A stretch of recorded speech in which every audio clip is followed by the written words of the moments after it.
All right.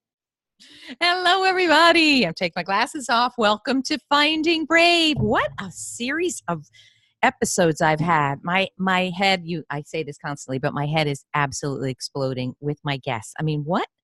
I'm pinching myself that I can sit and have conversations like with my guest, Andrew Wittman, who are so accomplished and so brilliant and have so much to say that we need to hear. So I think just get ready, folks. This is going to be amazing. We're talking about with Andrew essential rules for what to share about your child on social media. And I think we're going to go way beyond that to what is parenting that brings up a resilient child, a child with self-esteem, a child who feels safe in the world. We're going to talk all about that. Andrew, thank you for being here. Oh my gosh, Kathy, I am so excited to be, like I said, I'm like starstruck. Okay. So when I started my consulting business back in 2013, Mental Toughness Training Center, like you were one of the first people, like I subscribed to your newsletter, and I've been, a faithful subscriber since then. And you didn't even know it till we just talked about it. But I'm I'm such a huge fan of yours. It's just ridiculous. I'm so thrilled to be here. I'm so excited. Thank you. That means the world to me. All right, folks, let me tell you about Andrew. I just read his full bio and holy cow. All right. Dr. Andrew Wittman is a United States Marine Corps infantry combat veteran, a former police officer and federal agent, a special agent for the U.S. Capitol Police.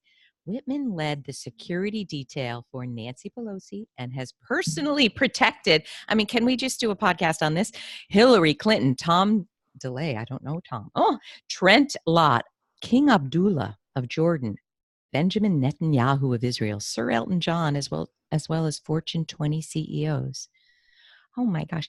As a security contractor for the State Department, he taught high-threat diplomatic security to Navy SEALs, Marines, Rangers, and Special Forces. Whitman is a founder of the Mental Toughness Training Center, a leadership consultancy specializing in peak performance, team dynamics, resolving conflict in the workplace, and is the author of the books Ground Zero Leadership, CEO of You, and 7 Secrets of Resilience for Parents. You hold a Ph.D. in Theological Studies and is a guest lecturer at Clemson University and co-hosts the radio call-in show Get Warrior Tough. What?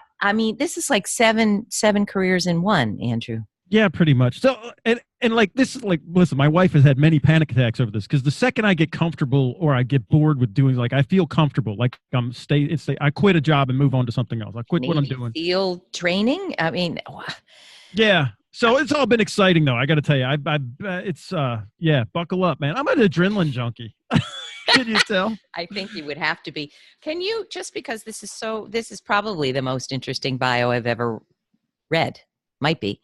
Can Really? you just tell me of all of that, and that's a lot, what do you think taught you the most about life?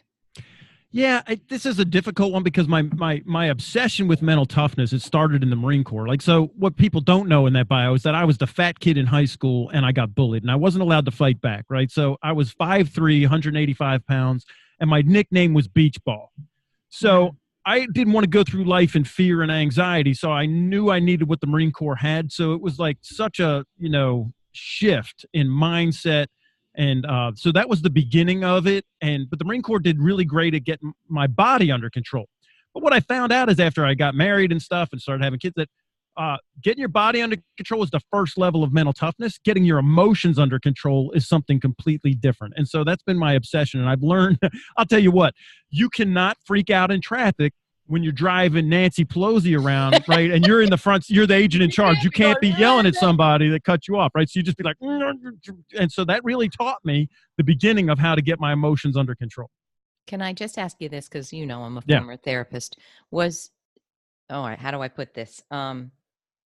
Without being too invasive, was some of what you learned in childhood also contributing to maybe a lack of mental toughness, or was there trauma in childhood beyond? No.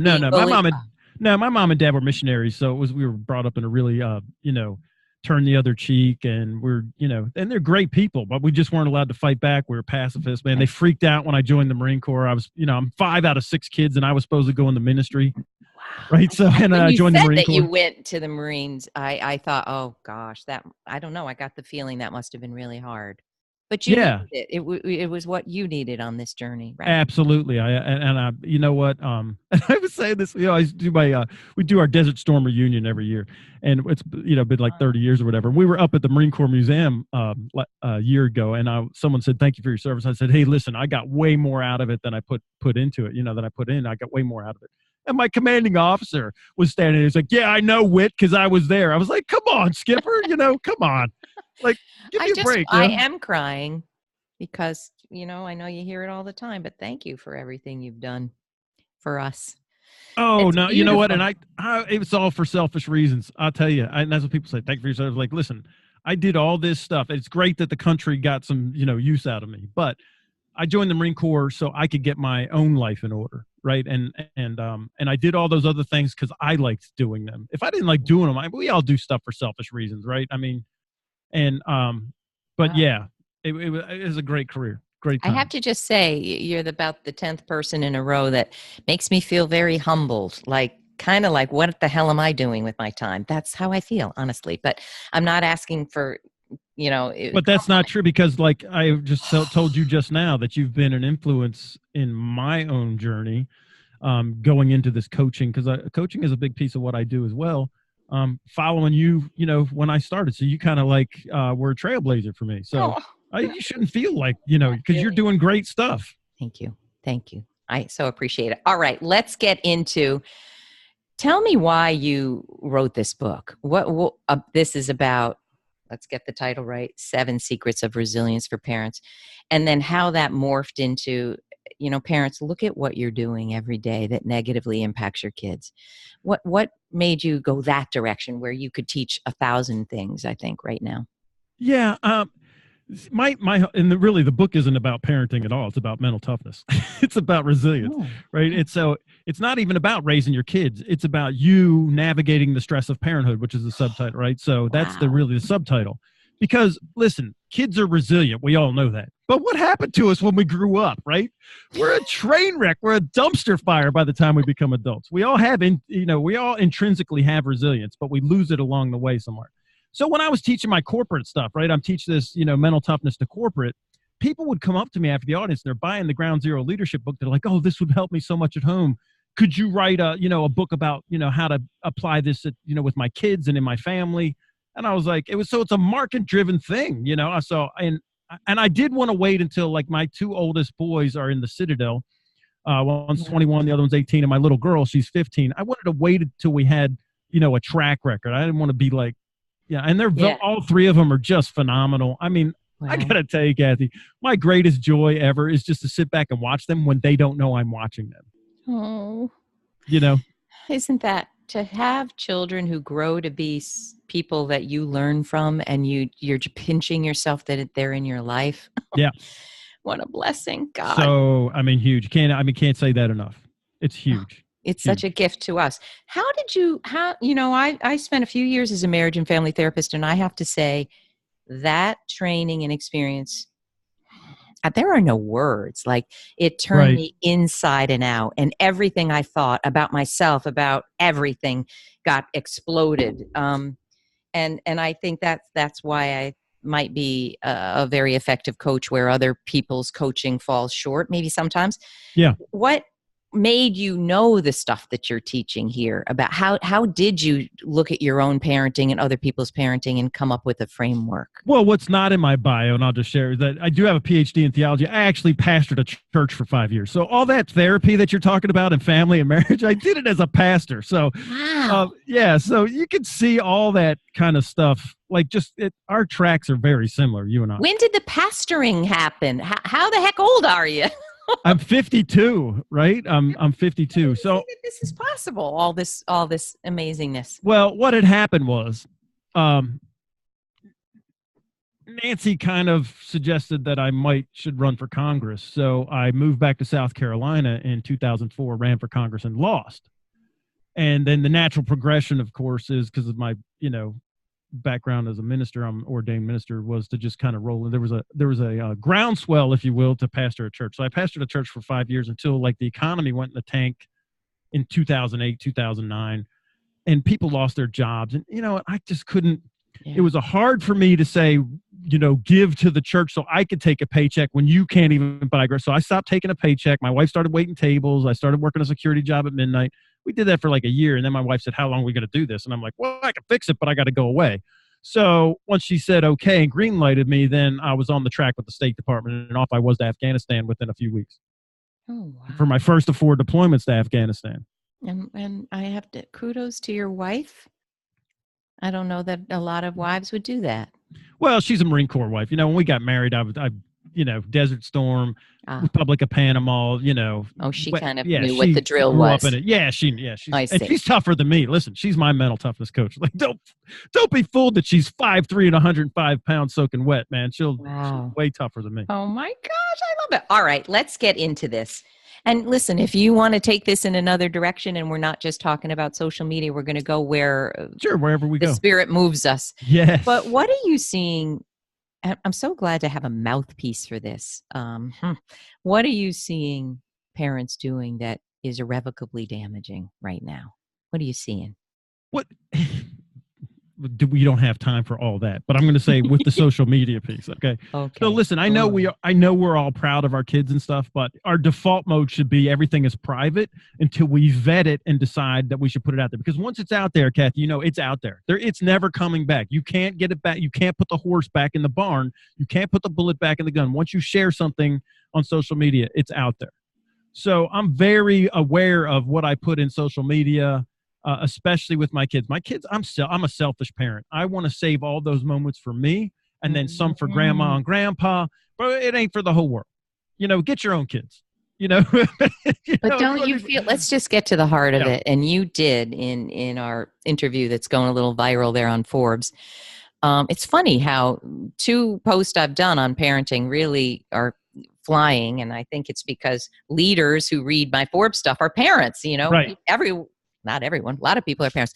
But what I love that you said, and we learned it in therapy, and I'm sure in therapy training and as a pastor, what you have to look at is, why am I saying what I'm saying? Why am I sharing what I'm sharing? And what you just said, I have to say, my kids this is private. This is for me. That's not what millions of parents are doing right now. They are getting, speaking of not resilient, they're breaking that boundary of living vicariously through how beautiful their kid is, how smart their kid is, what college their kid is, whether the kid got in on its own or not. I mean, that's a whole other story. Yep. I don't want to jump on people who are, in the news and going through hard times, but I have to say this: parents that cheat for their kids to get in, you are damaging them more than any great 4-year university that you cheated to get them in could ever give them. Do you agree with me? Oh, it's the biggest insult to your kids, because what I'm saying to my kids when I do that is, I don't believe enough in you for you to achieve on your own. So I've got to do it for you because you don't measure up. And it's like the worst rejection that any kid could ever feel. And there's another layer to it, right? It's also, okay, you can't get into USC. You're going to go to the, local community college. I can't bear that. I, as a parent, can't bear who you really are. And that's really the crux of my book, 7 Secrets of Resilience. Here's the deal. The number one need of all human beings is acceptance. And the number one fear is rejection. If you haven't internally accepted yourself, I ask this question: can you give anybody anything you don't have? If I didn't have a $100 bill, could I give you a $100 bill, Kathy? No. And if I haven't accepted myself, then I cannot give that acceptance, love to my kids. And the numbers on self-esteem are phenomenal. I mean, it's like for 85% of 2-year-olds, which we all know, they have healthy self-esteem. The 2-year-olds don't judge you. They don't have a problem with themselves. They don't care. We don't come out of the womb not feeling good about ourselves. Right. General. But by the time of age 15, it goes down to like 5% of 15-year-olds have a healthy self-esteem. And then it does come back up from age 24 to the grave to 30%. So that means 7 out of every 10 adults, 7 out of every 10 parents, if we look at those numbers, do not have a healthy self-esteem. They haven't accepted themselves. They're looking for acceptance from others, and they can't give that acceptance to their kids. And so that's why we're on social media, because I'm looking for validation from outside sources. I want to say booyah, as you would Boom. say, and I want Yeah. that story about Booyah. booyah in a second. When I want to say this, I know you are the same way because you just shared about yourself. I don't want to sit on a soapbox and say I'm perfect. You know, part of getting marriage and family therapy training, what it did for me is to show me if I keep going the way I am as a parent, enmeshed, all of it, Right. it's going to mess everybody up. So, you know, I'm so grateful for that training, and not that I'm perfect, but you know what I mean. Right. But I want to tell you, you know, when you look at these vanity metrics or the vanity things we put out about our kids, Mm-hmm. you know, I remember when my first book 10 years ago came out, I was obsessed about going on Amazon and refreshing the page to see how many. I mean, I was like, this is an addiction. I couldn't stop myself.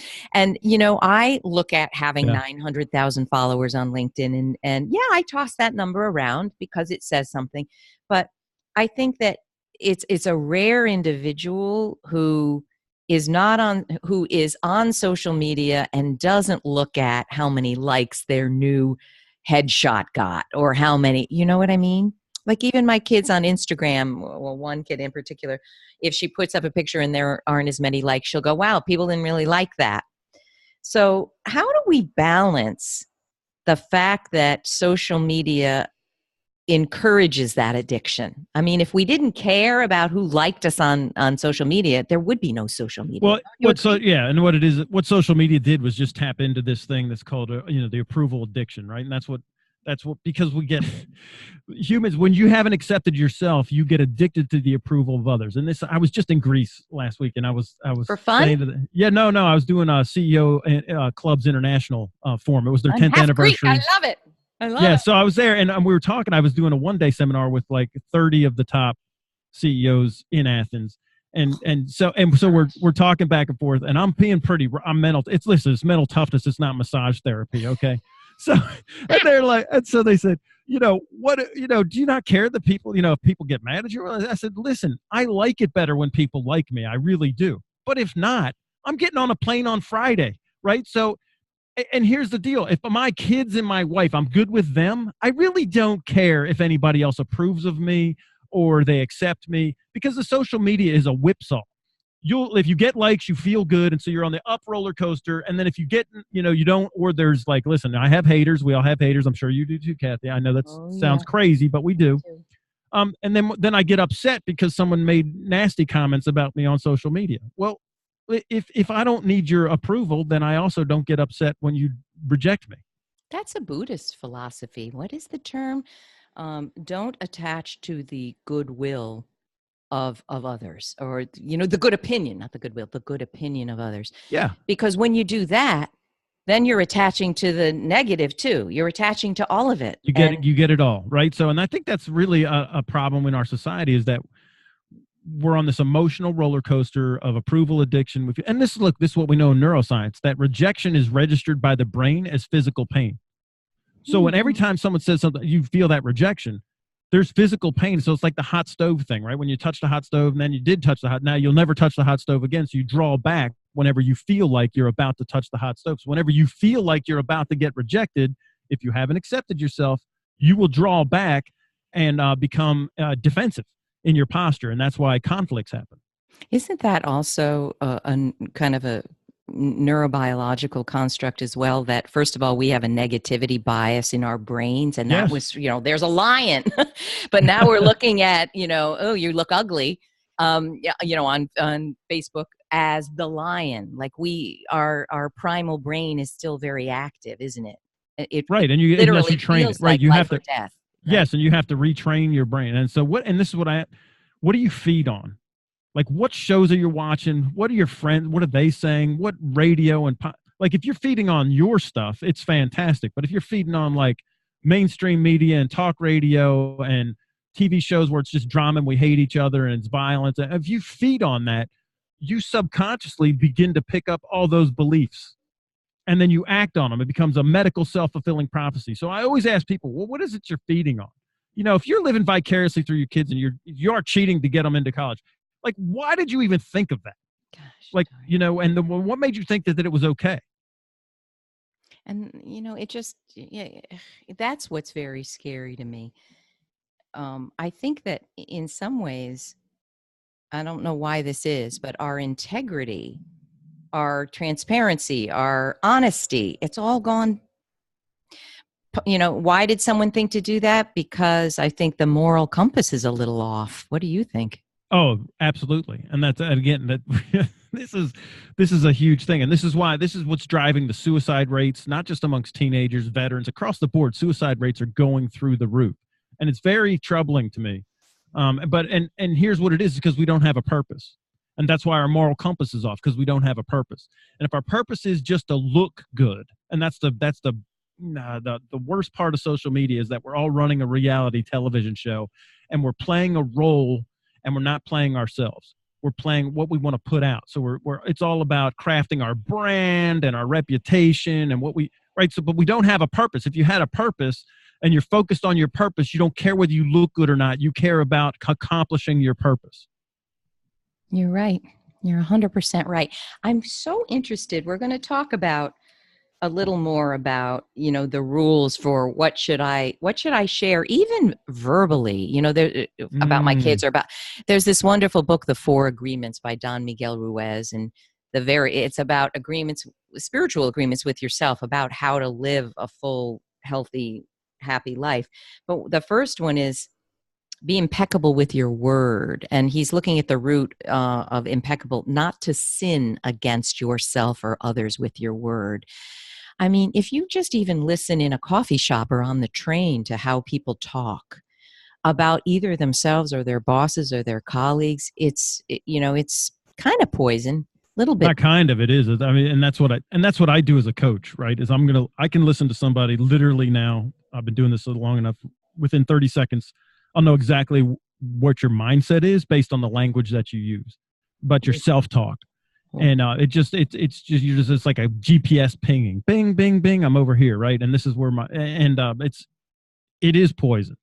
And that's what I said, what you're feeding on. Because if you're listening to, you're driving to work in the morning and you're listening to whatever the DJs, and they're playing to that mindset. So I'm not mad at them because that's their audience, but it'll all be like Blue Monday, Wednesday is hump day, TGIF, thank God it's Friday. Like, thank God it's Friday. Why would you ever try to speed through 5 days of your life just to get to the weekend and do nothing? Yeah. But, right. And when you say that, you're telling me you don't have a purpose. Like, I almost dislike the weekends because nobody answers their phones and it's hard for me to accomplish my purpose because everybody's doing nothing. You know what I mean? Right. So I almost don't like weekends and holidays. My mother, when I was in miserable corporate life, you never had a period of being miserable, it seems. You seemed like you were rocking it all. I had 18 years of misery. My mother would say, because we'd go on Caribbean vacations, my husband at the time, and I, she would say, you can't live for vacations. And I'd be so angry. But how true is that? Like, I'd parcel out how good I feel in the year by the spring break, the summer break. I need to ask a question, Andrew. Yep. This is off script. That's all right. You or I'm going to say something here. You strike me as, I certainly don't want to say soft, but let me preface something. I interviewed a therapist, Terry Real, couples therapist who's best-selling author, and he looks at how patriarchy, living in a patriarchal society, messes us all up. But basically, he says, in a patriarchal society, we know very well what masculine is supposed to be: tough, invulnerable, gets things done, right? And we know what feminine is: soft, vulnerable, connected, right? Weak. And obviously those aren't accurate, but that's how we feel. And he said in a patriarchal society, we condemn the feminine. Both men and women condemn the feminine. If I were just to meet you, I would feel like you have a very well-developed feminine side. Yeah, my wife is my feminine side, and I try and get in touch with my feminine side as often as possible. So what I'm interested in is when you're teaching mental toughness to the Marines or to Navy SEALs, I'm fascinated in how you balance that. Can you be your softest, vulnerable self as I see you now? Or do you have to have a different persona so that these CEOs in Greece can see? I mean, do you feel the effect? Yeah, no, I'm just me. It's just easier to live that way.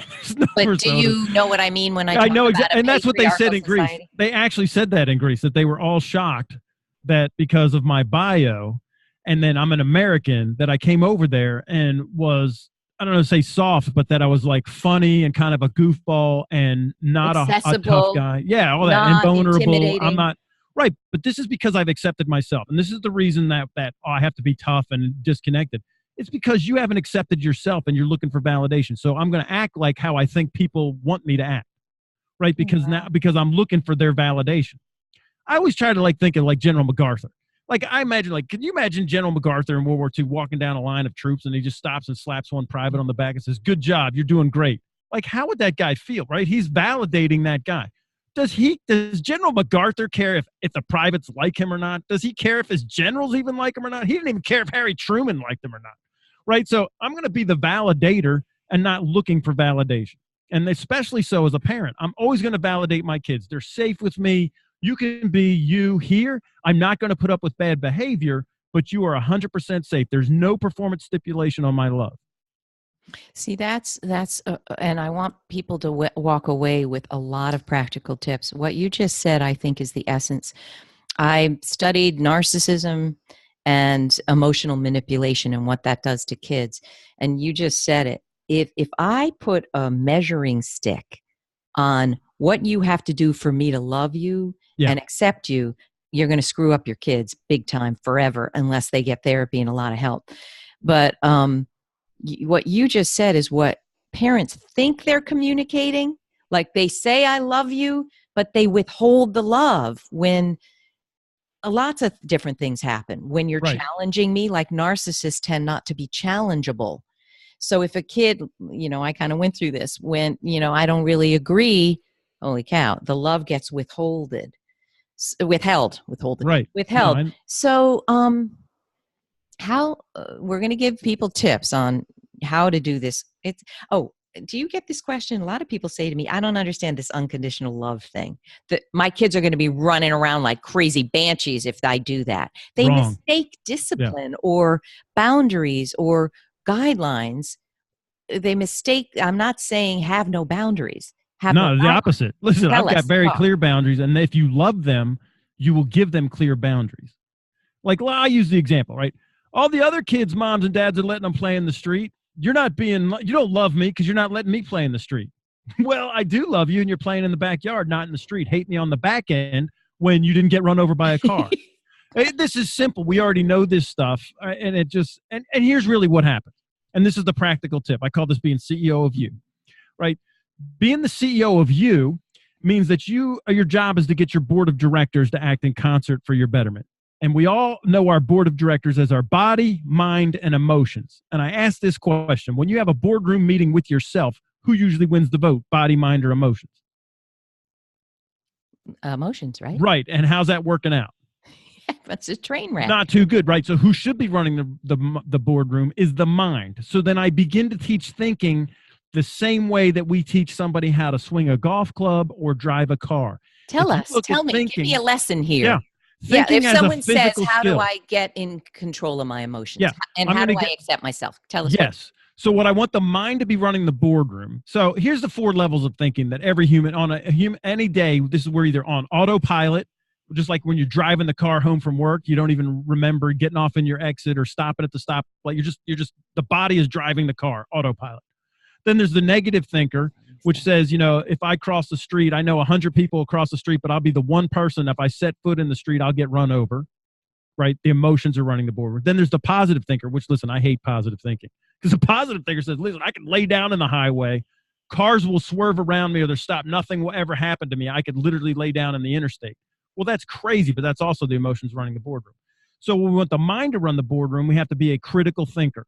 And so I took the Socratic method, which is like 9 steps, totally unwieldy. You can't use it in real time. And I came up with the 4 top steps that would get us 90% of the way there. And I use these 4 steps and I train that as a physical skill. And I call it, buckle up, thinking like crap.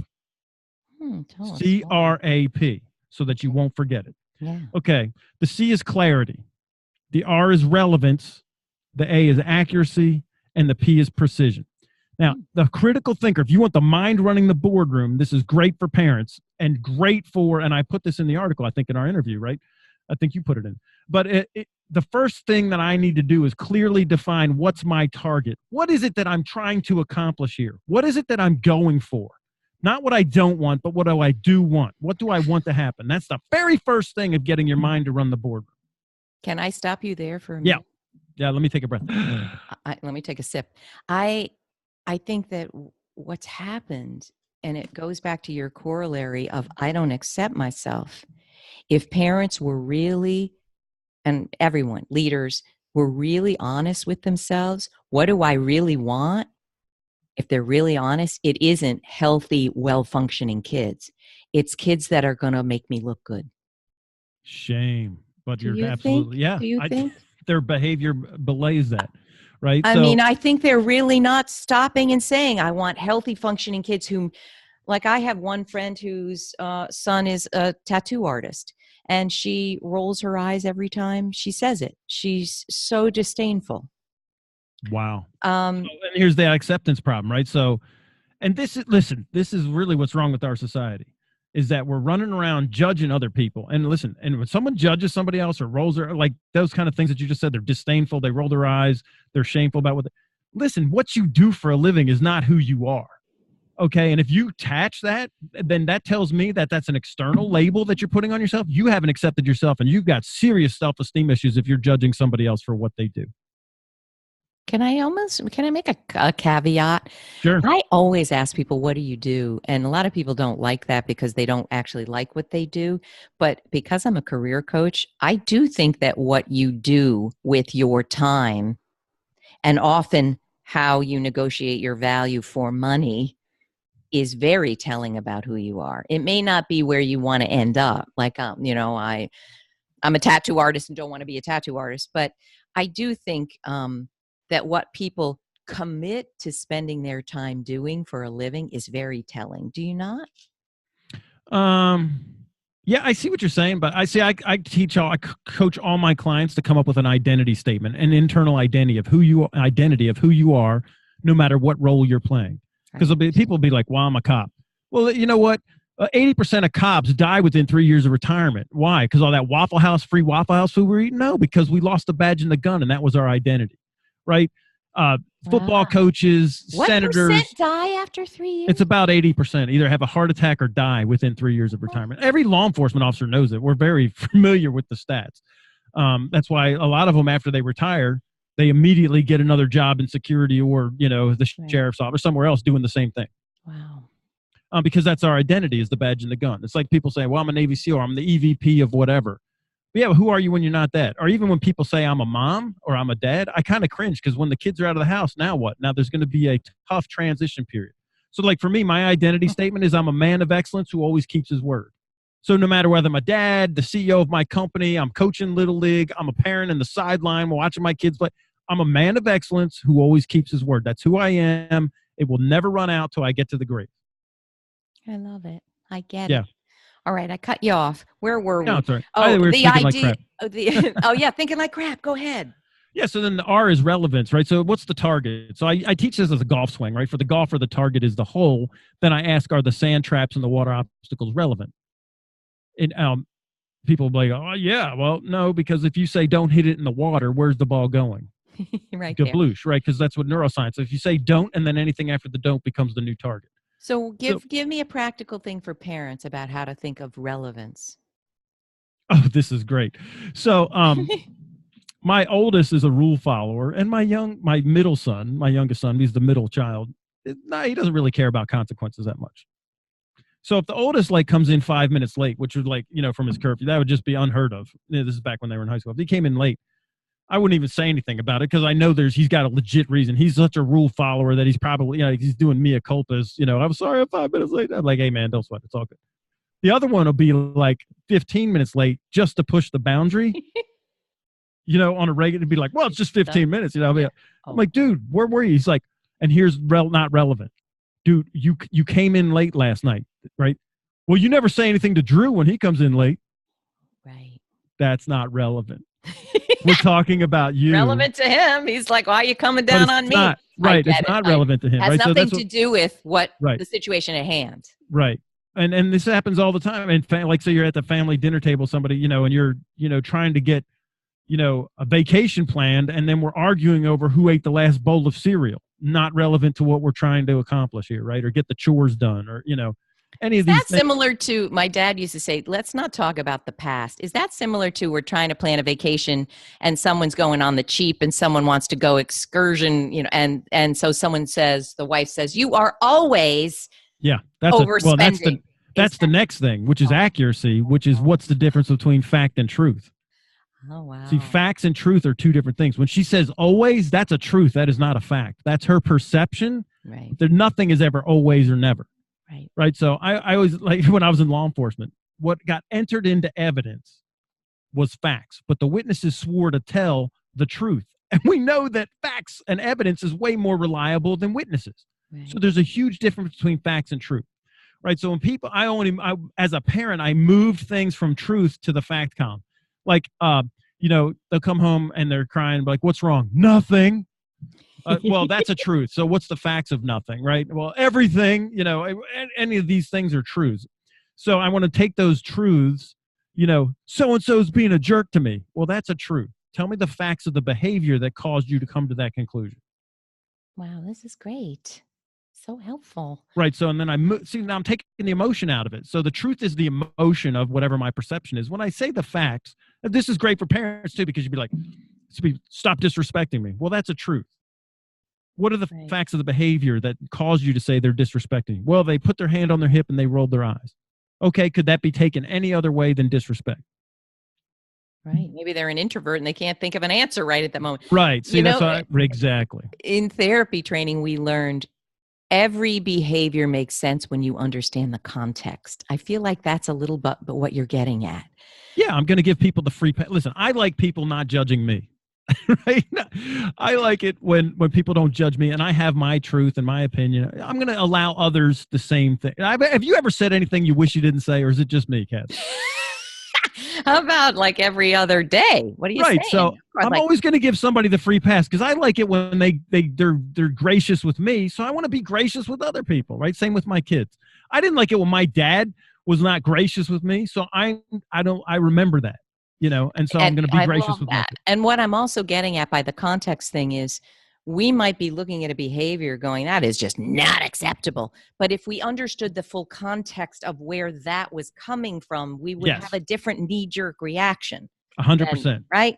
Yeah, and I call that cultural health, right? Because, listen, yelling at each other in New Jersey is totally fine. In South Carolina, we're all like, yes, sir, and yes, ma'am, right? But that's cultural. That has nothing, when you switch cultures, be like. It's really true. Yeah. And then the last thing is, the P is precision. Can this fact be more exact? Right. So here's an example of, we got to have this done by Friday. Friday is a fact, but that's a big block of time. Well, when on Friday? All right. I need it by 11 a.m. Eastern time. See, that's a precise fact. So now I've drilled down. And this is great with kids because if you don't give them a precise fact, they're going to find the loophole and get away with it. You said Friday. You didn't mean this month, Yeah. All right. Oh.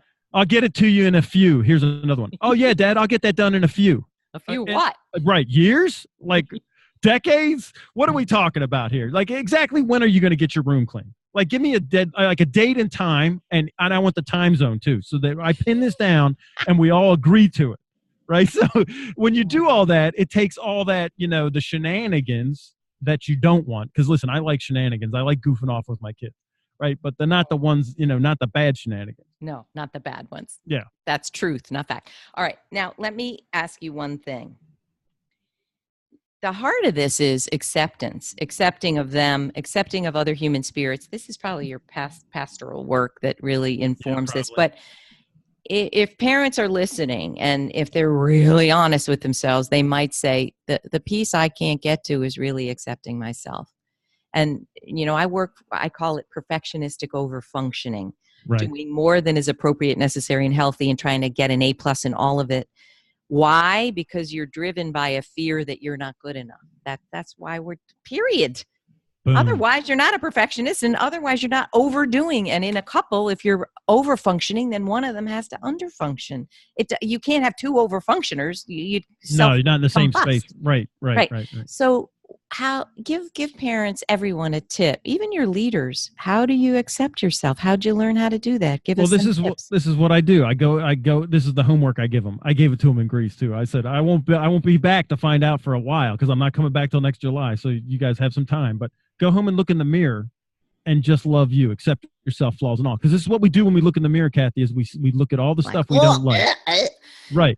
So, I mean, I do the same thing, and I work on this. This is the thing. Mental and emotional work, or even I'll call it spiritual work, is harder than physical work. So much harder. Okay. So every day, I'm going to reaffirm my acceptance of myself. Listen, welcome to planet Earth. We all have stuff we don't like about ourselves. Okay. I'm looking for eye cream with retinol because I don't like the wrinkles in my eyes. Okay. I don't like that my hair's turning. Yeah. See, it works. Give me the brand later, please. Right. Offline. No, but see, this is the stuff whenever we look at it. And look, I was the fat kid, and I still every day see a fat kid in the mirror. I struggle with that every single day. Right. And I'm a fit nut. I mean, my wife tells me you're like a freak of nature. I do intermittent fasting. I only eat one meal a day. Right. Oh. I eat all my calories between 4 and 8. Like, that's my window. And then I sit down and I'll eat like for 15 minutes or 20 minutes, eat my calories. I work out 6 days a week. I'm like a fitness nut, and still look in the mirror and have to fight that thought of you're still a fat kid. Yikes. So you got to work on it. Like, it's not going to just boom, poof, pixie dust. It's good. So you got to commit to like loving yourself every single day, and then you can go love your kids every single day. Oh, I love it. My therapist, when I was in spiritual psychotherapy years ago, he said, I'd like you to look in the mirror and say, I thoroughly love and accept myself. And I went, yeah, sure. Yeah, I went and do it. Andrew did it. I like coughed up a hairball. I'm right. Like, wait, let me say it again. Yeah. I literally, and so everybody try it. I literally experienced the self-hatred and self-rejection. Yeah, sure. And I kept doing it. And I was like, this is ridiculous. I don't thoroughly love and accept myself. But I finally got to the point where I didn't have an allergic reaction, that I went, oh, wait a minute, maybe I do. But I think just so we don't oversimplify, I think for many people who've had childhoods that taught them not to love and accept themselves, do you know this quote? I use it constantly. Einstein said, you cannot solve a problem on the level of consciousness that created it. Correct. So if you can't love and accept yourself, don't beat yourself up. But there probably is some trauma that you're not releasing on your own. And that's why we have outside help. 100%. Right? Absolutely. And the first thing is like awareness, right? That's the key, is like not denial. The first thing is coming to grips with what I call an honest assessment. If you can make an honest assessment and look at yourself hard in the mirror and say, here's the stuff I don't like about me. But see, and this is what I would like your listeners to understand. There's a difference between liking and loving. You can love somebody without liking them. I'm related to a lot of those folks. That's right? Really true. Yeah. So I would get over yourself. Like, there's stuff about myself even today I don't like, but I make course corrections. That doesn't mean I don't love me. And I make no, and again, let me give you the neuroscience behind this, because it's not oversimplification. There's a little piece in our, bottom of the brainstem called the RAS, the reticular activating system. That little piece, it regulates our sleep and our wakefulness and where we put our focus. But the beauty of this little thing is that it doesn't know the difference between real events or synthetic events. So like when you're dreaming, that's your RAS, you're dreaming, it feels completely real, even though you're bending the law of physics. At that time, for you, it's 100% real. So when you tell yourself, I love me, this is the truth, right? I'm going to keep telling myself that I love me, I love me, I love me. And that's why originally it was a hairball. You keep telling the RAS that, and you program the RAS, it doesn't know the difference between what's fact and what's not fact. Eventually, it will take on that message that you give it and start to believe it, whether it's real in reality or not. So even if it doesn't feel like, this is what I coach on my clients, listen, you're going to say your identity statement. That's the first thing we craft, and you're going to say it over and over again. So when you stub your toe, you're not going to say, ouch. You're going to say, I'm a man of excellence who always keeps his word, right? And so that I'm going to build that self-talk over and over again, and I'm going to use the brain and the neuroscience to my advantage, so that and this is what I break this down so that, listen, you don't have to believe me, just do what I'm telling you, and it's going to work. It's no different than less calories and more exercise, you're going to lose weight. This is just work with me on this, right? So it's not an oversimplification, but you don't even have to think about it. I will take care of all that. I give you the science and just do the process. Oh, I feel like I'm in good hands with you. I would be like, oh, good. He's giving me something that's going to work. I don't need to know why. Right. I'll tell you why. But trust me on this. You don't have to believe it. Your belief is not necessary. If you believe in me enough to do what I'm telling you to do, then you're going to get results. Oh, I love it. I'm aware of our time, but I have to ask you one other. Could you have time for this? I do have time. I blocked off all this. I'm so excited to be with you. It's all the time that you want. I'm for you. I'm here. Thank you. So you and I were talking about how we think leadership and parenting is very similar. Of course, there are differences, people. But I have to tell you, I interviewed the amazing Guy Kawasaki, the Silicon Valley guru, right? And in email, and he said, no, I don't think they're similar at all. Shut it right down. I would love to hear how you think they are similar. Leadership, and you've led kind of the highest people who need intense resilience and strength. How do you feel that is similar, leading people in those situations and leading and being and parenting? Can you So the definition, I'm like, I know I'm recovering OCD. I know that shocks you. But I'm obsessed with like language and what words mean. So I heard the great leadership guru John Maxwell say that leadership is influence, nothing more, nothing less, one time. And I'm like, what? Come on, man. There's got to be more to it than that.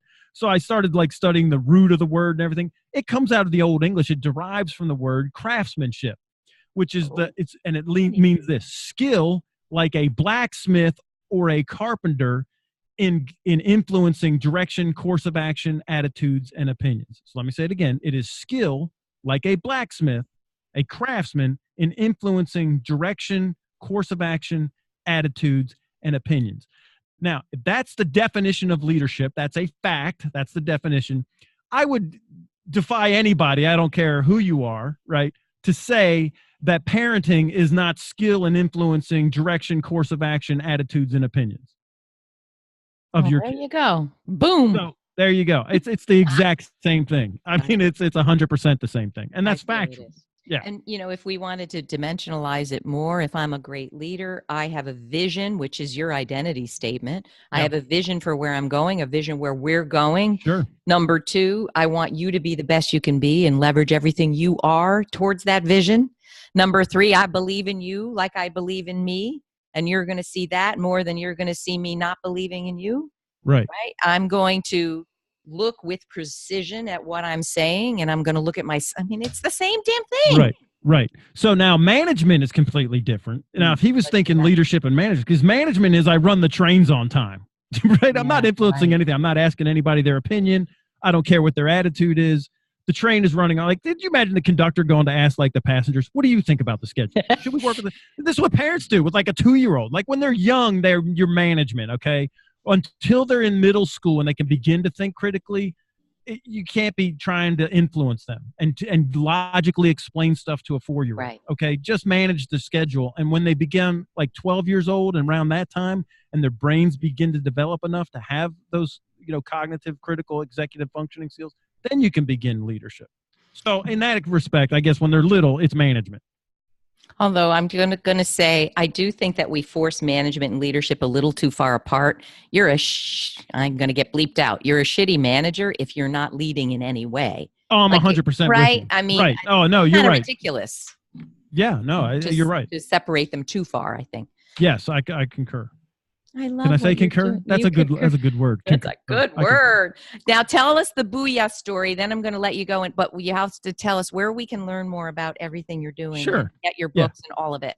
So I'm a Marine, and the Marines say their motivational chant is "Oorah" or "Oorah," right? And the Army is like "Hooah," and then the Navy has theirs. Everybody has a different one, right? So I don't know anything about this. Do you actually say those words like together? Yes. There's a chant. Well, it's like, it's like when you're like doing something hard and you're like, "Arrah, arrah," hooyah. It's a motivational chant, right? To get you pumped up. Gotcha. So I'm Senator Lieberman's detail. I'm Joe Lieberman's lead advance right after 9/11. And he's on the Armed Services Committee. Right. And so he's like, "Andrew, I want you to pump me up. Every time we need, and I was like, well, I could say hoorah, but listen, your Armed Services Committee, I don't want to use the Marine Corps one. I don't want to use we'll make up one. right? So that it's like covers everybody. Nobody gets offended, but it's just you and me. We know what it is. So we're just going to go with booyah. He's like, I love that. So we pump, booyah. And he's like, booyah, booyah, right? And, and he would get all pumped up wherever he's going to do a speech or whatever it is. Booyah, booyah. So then we were up at CNBC and we met Jim Cramer, and then we're booyah and booyah. And then the next thing I know, I see on his show, booyah on the street sign. Booyah it's a common thing. You made it up? Well, I'd never heard of it before, neither did the senator. So we started yelling it to each other. There you go. You are a man ahead of his time in every possible way. Yeah, I don't know. That's my story. That's my truth. So I'm going to stick with my truth, right? Wow, you made it up. Oh, my gosh. Now tell us, Andrew, where can people read about you? Tell us everything. Yeah, my main website is getwarriortough.com. That's where, all our main stuff is. I have a website for the parenting book, which is Andrew-Wittman, WITTMAN.com. Great. We'll list all that below. Yeah. And then the thing that I'm working on right now is for what we call, it's an app that's perpetual resilience, because I can't coach everybody that wants coaching.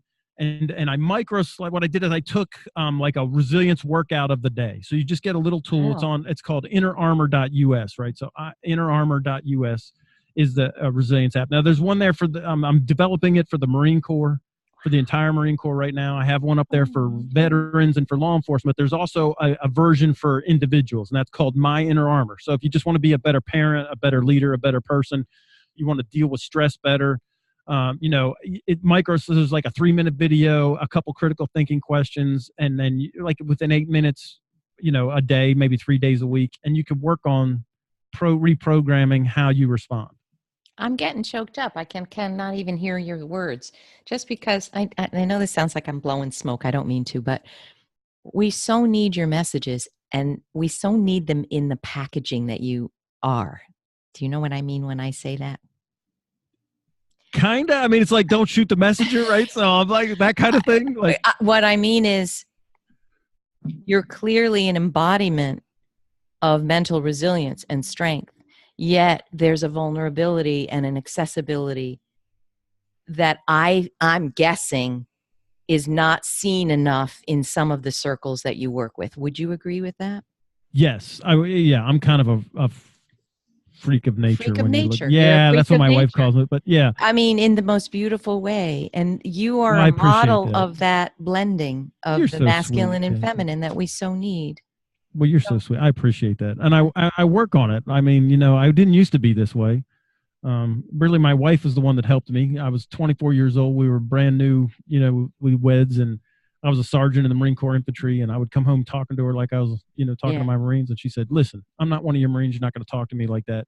Right. I have a cast iron skillet. You have to go to sleep sometime, and I will use it. And I believed her, right? So, and I wanted to be with her. So I began, I began fixing my issues. Well, we thank her too. Thank you for being here. I learned so much. Can't wait to dig in even more. And thank you for being on my list, which I can't believe I never even knew till this minute. You go check. I just got one like a week ago. I was like, oh my gosh, this is so great. That is great. Thank you for your time. Thanks for having me. I really feel this is going to help you. I hope you can find brave, which is every message that Andrew is sharing. And the bravery is to love yourself in the full view of all your foibles, flaws, warts. We're not talking about that. We're talking about love it all down to your core. And then you will be a better parent, better leader, better manager, and a happier person. Thank you, everyone. I hope you loved it. Let us know wherever you find this. Give us a comment. We live for these comments, don't we, Andrew? We want to know how you took this in, how it might have changed your parenting, how you're thinking crap now. Whatever you can share, we'd love it. All right, everyone, have a fantastic week. And Andrew, come back again, I hope. Will do. Anytime. Thank you so much. Goodbye, everybody. See you next time.